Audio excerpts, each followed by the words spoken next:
চিমড়ে একটা ফোন দে।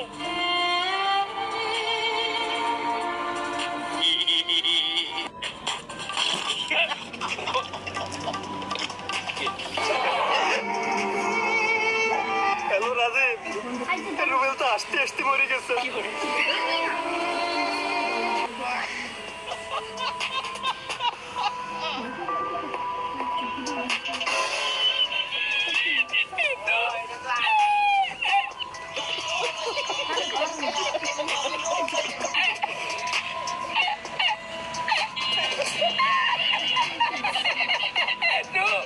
বাইরে বাইরে কি কোনো কথা?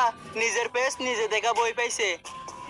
মানে এটা কোনো কথা? আচ্ছা জান, আমি শেভিং এ করছি বুঝছো, আমি তোমাকে পরে কল দিব। আচ্ছা ঠিক আছে, রাখলাম, তাহলে পরে ফোন করি। আচ্ছা জান শোনো না, মানুষ কল রাখার আগে কি না বলে? I love you, I love you. रुको जरा सबर करो।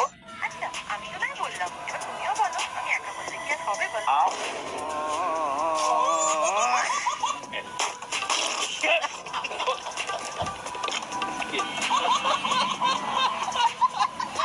তেমন কিছু না বন্ধু, আমার জন্ম থেকে সিঙ্গেল তো, তাই সুখের সামনে অন্যজনের ভালোবাসা সহ্য করতে পারেনি মনে হয়।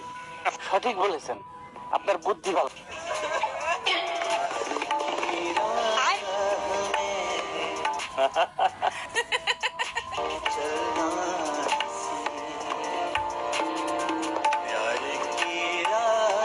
हाय हाय इतना सुकून।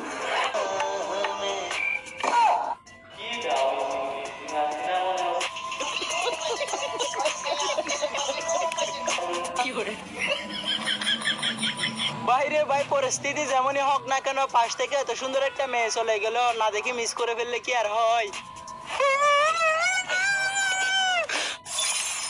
হ্যালো গাইস, কেমন আছেন সবাই? আশা করি অনেক অনেক ভালো আছেন। তো আজকে একটু অস্থির বাঙালিদের ফানি ভিডিও নিয়ে আসলাম আপনাদের জন্য। আজকের ভিডিওটা অনেক মজাদার হতে চলেছে।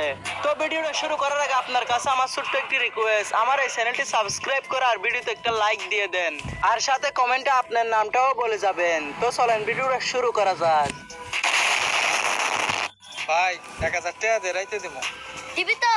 ও ভাই দিমু, রাইতে রাইতেই দিমু, হাসাই তো? হাসাই দিমু। মিথ্যে কথা, আমি বিশ্বাস করি না।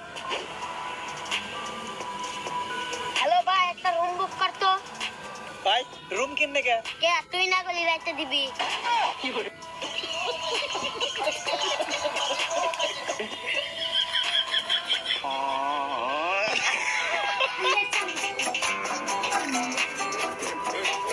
ভাই দেখছেন নি অবস্থা, ইনি রাতে টাকা দেওয়ার কথা বলতেছে আরে হালাই। समझ रहे हो समझ रहे हो आप समझ रहे हो। ভাই তোমরা কেউ খাবে? খালি এক চামচ করে লাও। চামচ আমি বাইরে থেকে আনছি।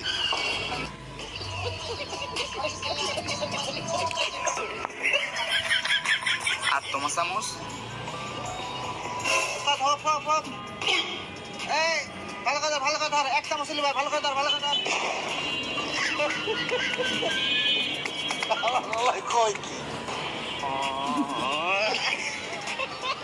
বাইরে ভাই এটা কি কোনো কথা? মাত্র এক চামচের অফার করছিল, তারপর আর কি বাকিটা পুরাই ইতিহাস।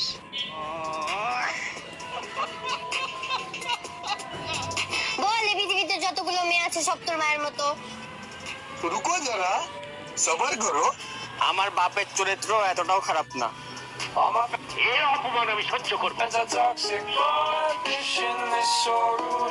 তেমন কিছু না ভাই, বন্ধু নতুন বিয়ে করেছে তো, তাই বউ একটু কসম খাওয়াইতেছে। এগুলা দেখলে ভাই সত্যি বিয়েও করতে মন চায় না। তবে কিন্তু বন্ধু উত্তরটা একবার জায়গা বরাবর দিছে। হ্যাঁ হ্যাঁ, ओके ओके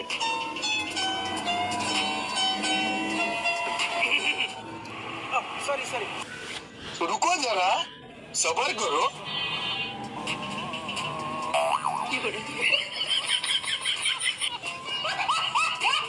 এইটাও সম্ভব? হ্যাঁ আপু, এদের কাছে সবকিছু সম্ভব, কারণ এরা বাঙালি বলে কথা। মোহাম্মদ রাসূলুল্লাহ জনমে গুনাহ খতম করে দিয়েছি আল্লাহ। वाह क्या सीन है, वाह क्या सीन है। জনমের গুনাহ খতম করে দিয়েছি আল্লাহ। আমি বান্দা গুনাহগার, আমি আল্লাহ বারবার আমি আহারে চোখের সামনে টিকটকের শুট চলতেছে, ক্যামেরাম্যান ক্যামেরা করতেছে আর দুই পরি নাচতেছে। তবে আমি ভাবতেছি কি জানেন, জীবনে এরকম একটা পরি ফেলে জীবনটাই ধন্য হয়ে যেত, আর প্রতিদিন উড়াদুরা ডান্স দেখতে পারতাম, তাই না? হ্যাঁ হ্যাঁ হ্যাঁ ওকে ওকে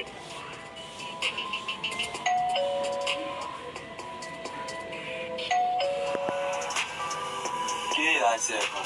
এই কামরুল, তুই যা। কালকে সবারই পরীক্ষা, আমি কেমনে যাবো? তুই যা। এ সাপের তুই যা।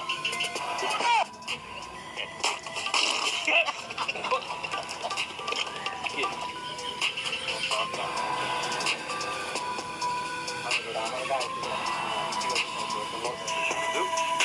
रुको जरा सबर करो। দরজাটা কি খুলবে নাকি চলে যাব?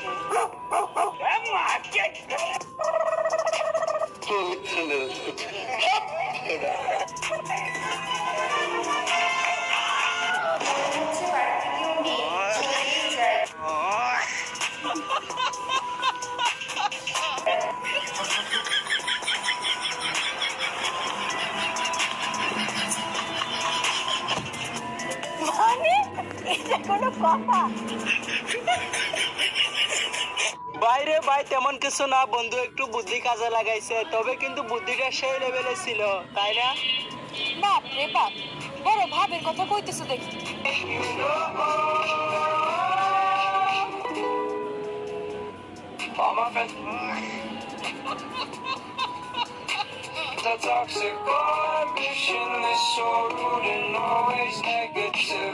বিয়া করছে কি হয়েছে, এখন কি প্রপোজ করা যাবে না নাকি?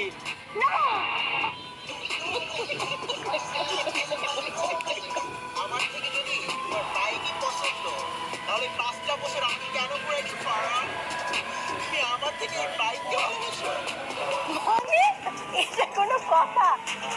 ঠিক আছে, এটা নিয়েই থাকো, কিন্তু মনে রেখো আমি তোমাকে যেটা দিতে পারতাম, আমার ভিতরে যা আছে বাইকের ভিতরে তাই। কি বলবো, যাই হোক সারা জীবনের হাতে তোমার ব্যথা করতে হবে, বা তুমি মনের মানুষ পাবা না।